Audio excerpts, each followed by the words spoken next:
үзэгч олондоо бас гэрүүлээ танилцсан байхгүй юу? Манай аав Эренчингийн Тамира гээд олон сүнжээний мастер. Тэгээд мобист багш тасгалжуулагч багш идэг, мобисийн багш идэг. Тэгээд давхар өөрөө ноён клубээ ингээд удирдах аваа явдаг. Манай ээж болохоор Давид Оржийн наран цэцэг гэдэг хүн байдаг.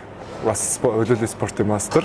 Тэгээд одоо бас аав ээж хоёр нэг анги мобистэй багш мэрэгчлэр багш тасгалжуулагч мэрэгчлэр нэг анги төгссөн.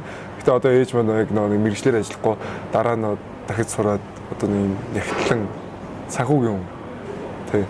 Тэгээд манай өвөө чинь Монгол Улсын гавьяа тагш Дүүрийн Эренчин гэдэг байгаа. Хөнгөн атлетик хөлөөллийн багш тасгалжуулагч байсан.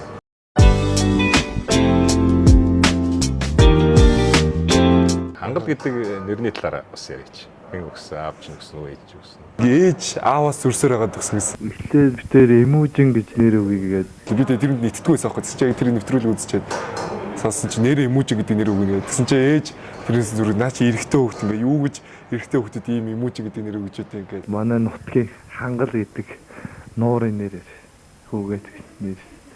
Манай эхнэр өгсөн. Ярилцдаг. Утга нь өөрөө ийм эмнэг тогшин азаргыг чинь хангал зээрмөр өдр гэдэг нэг тиймэрхүү нэрлдэг. Тэгээд ээж дайм сонсголонтой сонсгоцсон гэдэг ээж өгч байсан гэсэн.